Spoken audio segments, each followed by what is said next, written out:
نحمدہ نصلی علی رسولہ الکریم السلام علیکم ورحمۃ اللہ وبرکاتہ۔ آج انشاءاللہ بدعت کے تعلق سے جانتے ہیں۔ بدعت وہ عمل ہے جو لوگ نیکی سمجھ کے کرتے ہیں، لیکن اس عمل کا دین سے دور دور تک کوئی تعلق نہیں ہوتا۔ دیکھیں، جو دین اسلام ہے وہ پوری طرح سے 1400 سال پہلے کمپلیٹ ہو چکا، مکمل ہو چکا۔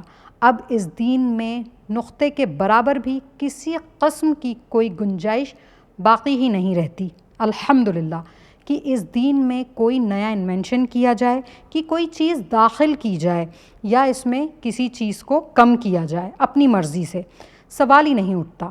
یہ دین اللہ سبحانہ و تعالیٰ کی جانب سے 1400 سال پہلے اللہ کے رسول صلی اللہ علیہ وآلہ وسلم پر مکمل ہو چکا ہے۔ اٹ ہیز بین اسٹامپڈ، اس دین پر مہر لگ چکی ہے۔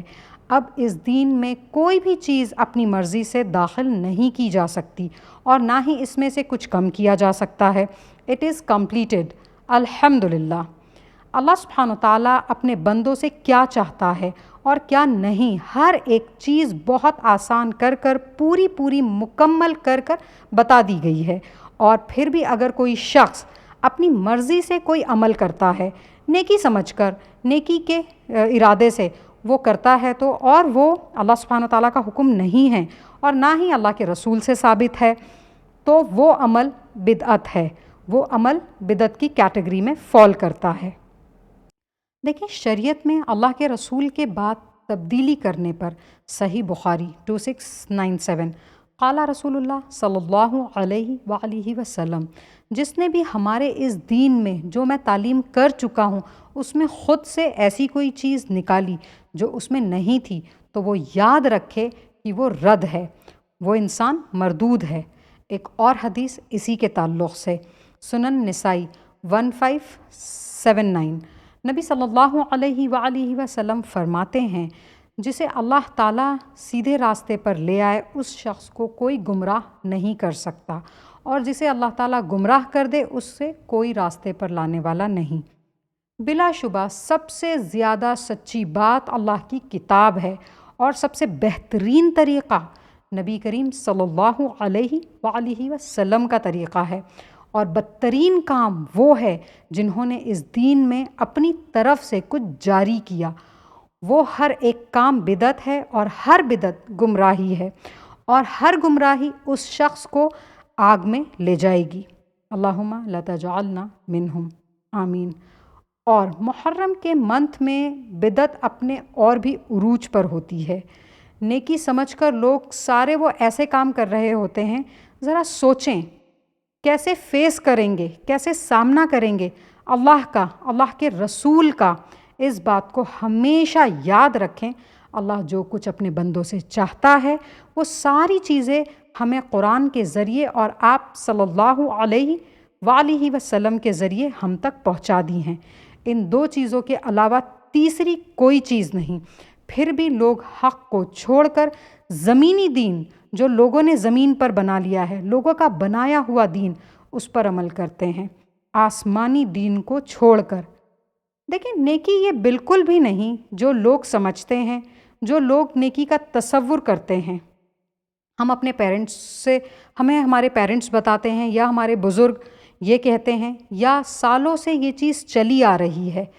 اس پر قرآن کہتا ہے، چاہے تمہارے ماں باپ، تمہارے بزرگ غلط دین پر ہی ہوں، تو کیا ان کی پیروی کرو گے تم اللہ اور اللہ کے رسول کو چھوڑ کر؟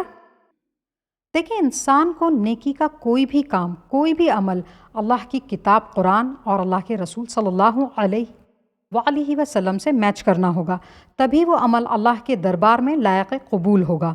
اس کے علاوہ جو کوئی راستہ ہے وہ راستے جہنم کے راستے ہیں۔ اللہم اجرنا من النار، آمین۔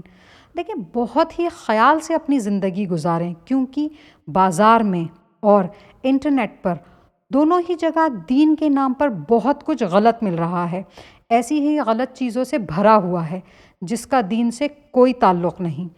اپنی آخرت کو لے کر ہر انسان کو اتنی کوشش تو کرنی ہی چاہیے کہ وہ صحیح دین کا علم حاصل کر سکے، اسے صحیح اور غلط کا شعور ہو جائے، وہ اس چیز کو پہچان سکے کہ یہ صحیح ہے اور یہ غلط ہے، قرآن اور حدیث کی روشنی میں، اور یہ کام اس پر فرض ہے۔ سورہ حجرات آیت نمبر 1۔ اے ایمان والے لوگو، اللہ اور اس کے رسول سے آگے نہ بڑھو اور اللہ سے ڈرتے رہو۔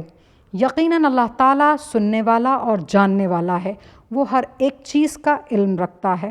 بے شک قرآن کی اس آیت کو دیکھیں، انسان کے لیے پوری زندگی کی ساری چیزیں سمجھا دی گئیں، واضح کر دی گئیں۔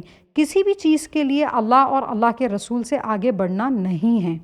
جی، لیکن آج بہت سارے ایسے لوگ ہیں جو بالکل ہی بلائنڈ ہو کر، ڈیف ہو کر، ڈام ہو کر، لیم ہو کر اپنی زندگی گزارتے ہیں، بالکل محتاج ہو کر۔